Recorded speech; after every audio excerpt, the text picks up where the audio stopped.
DHE's office. I've talked with other VACs across the state, and they're all asking for it as well. So that's the reason for the little bit of increase. And I'm learning still ferociously what this is about. I will submit this today, hopefully before the Friday deadline is my goal. Y'all have any questions that I hopefully can answer? I'll try to answer. I'll find out if I don't know. This grant is no cost to the county, right? There's a little bit of a cost. It covers all but about $8,000 of her total budget. So, Okay. The last year. yes. I move we approve, the application for the grant. So, got a motion and a second, any other discussion? All in favor, say aye. Any Thank you very much.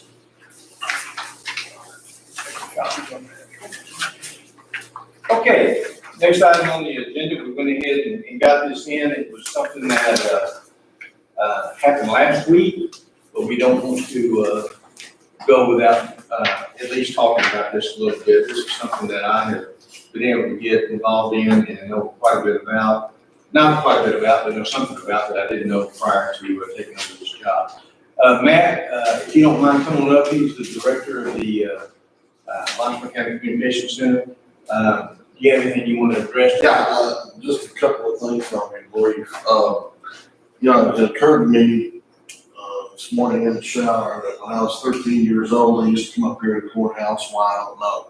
When the sheriff's office was right down here and where the DA's office expanded to. And at that time, things were a little bit quieter in 1974 and 5. And I remember a dispatcher sitting there. I don't know if anybody in this room remembers Norton Fox. He was a judge, old judge, and he would sit up there and dispatch in the afternoons and just doze. He dozed until a call come in, he'd wake up and answer.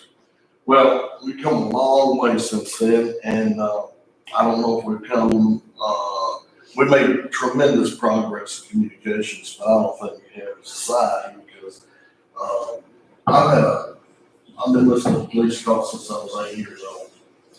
And then compared to now, there's no comparison because if you listen or you have a police scanner, I listen now 24/7. I have a scanner in every room, and it is unbelievable the gravity and weight of the calls that come in. Nothing like it ever was in the past. It's gun, assault, gun. It's and I think as far as law enforcement, the dispatchers have to deal with is what you're starting to see in our area is what you're starting to see nationwide. The way people react to police, the way people react to dispatchers, just to say or not, if you were listening, it sounded like we were in Minneapolis there for a while.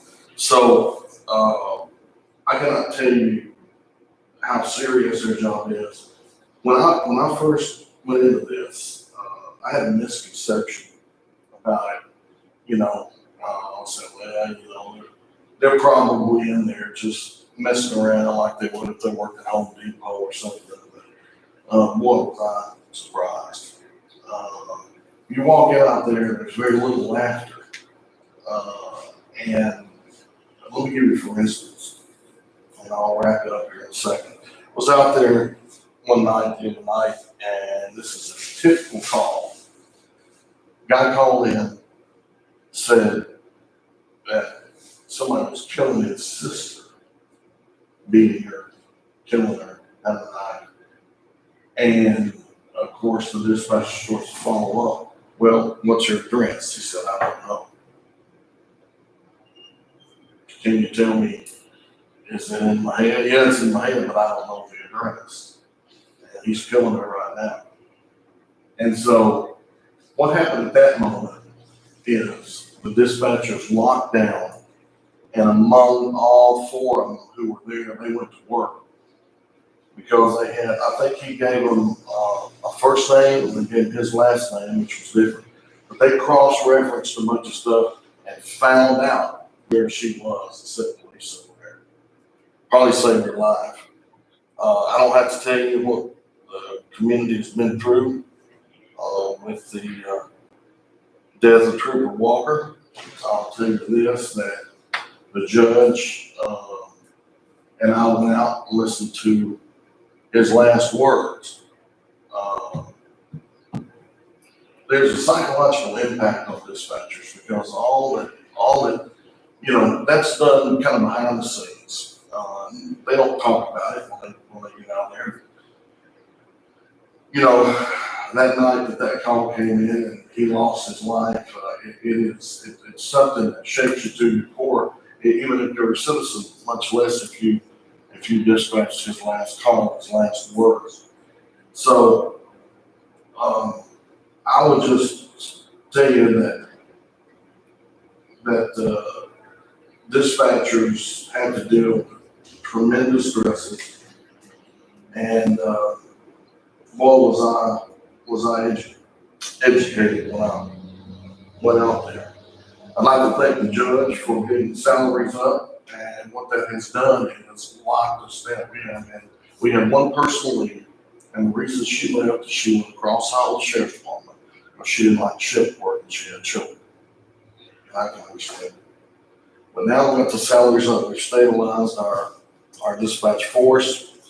And I would like to invite you to come out there at some point and just sit with them and see what they go through.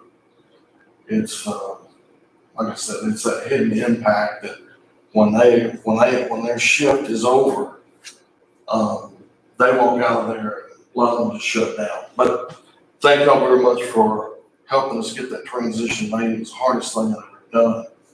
Judge knows what we went through. Dispatch change. Limestone County is served well. We have a very professional staff, and again, I can't say enough about the job that they're doing out there. Gentlemen, thank you very much. Thank you, man. I do want to, not to take up too much time, but I do want to say that the communication center that commissioners and now y'all are part of is something that is turning into, we get calls all the time from other communities wanting to say, how did you do this?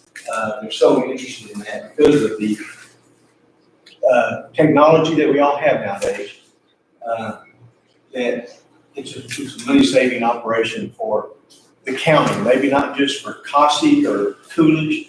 I know it was a big money saving for Mahia, but we were even talking at one point in time, visiting with Freestone County about a regional dispatch.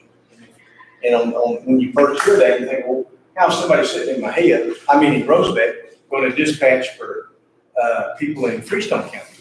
Well, trust me, it can be done. It's done in larger systems or areas than what we're talking about. That being said, I would like to go ahead and do this proclamation real quick. And I want to publicly say thank you to the dispatchers for the job you do. Again, they hear almost constant negatives. People usually don't just call in there and say, hey, look, I just want to call you guys up and say what a great job you're doing. It's always, I need help. And that's what they hear nonstop. So, and as a citizen, not knowing that, and very, very seldom calling 911, I had no idea how big a job that is. So if you'll bear with me, the state of Texas County of Limestone proclaims National Public Safety Telecommunications Week as of April 11th through 17th. And whereas an emergency, most Americans depend on 911. Each day, more than 500,000 public safety telecommunicators answer desperate calls for help responding with services that save the lives of property of citizens in need of assistance. And whereas the public safety telecommunicators serve our citizens daily in countless ways, the work of these unseen first responders is invaluable in emergency situations, and each of these dedicated men and women deserve our heartfelt appreciation.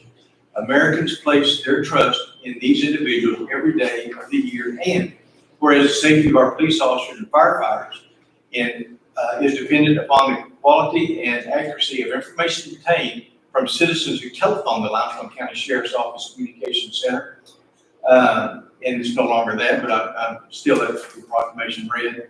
Whereas public safety telecommunications are the first and most critical contact our citizens have with emergency service, and whereas public safety telecommunicators are the single vital link to our police officers and firefighters by monitoring their activities by radio, providing them information and ensuring police officers and firefighter safety. And whereas public safety telecommunicators of the Limestone County Communications Center have contributed substantially to the apprehension of criminals, suppression of fires, and treatment of patients. And whereas each dispatcher has exhibited compassion, understanding, and professionalism during the performance of their job in the past year. And whereas this week is a time for Limestone County to show its appreciation and to recognize our health, safety, and well-being are often dependent on the commitment and steadfast devotion of public safety communicators, and therefore be it resolved that the Limestone County Judge Richard Duncan and Limestone County Commissioners Bill David Sadler, W.A. Sonny Baker, Stephen Friday, and Bobby Forrest declare the week April 11th through 17th to be National Public Safety Telecommunicators Week in Limestone County in honor and appreciation of these outstanding men and women whose diligent and professionalism keep our cities, counties, and citizens safe. That being said, I entertain a motion to approve this proclamation. Do we have a motion and a second? Any other discussion? All in favor, say aye. Aye. Any opposed? And once again, on behalf of all of us sitting here, Matt, be sure to pass along to them his appreciation. That being the case, that motion will pass. There were no nays. So this time we will entertain a motion for adjournment. We have a motion and a second. All in favor, say aye. Any opposed? Thank y'all very much. Yes, thanks all.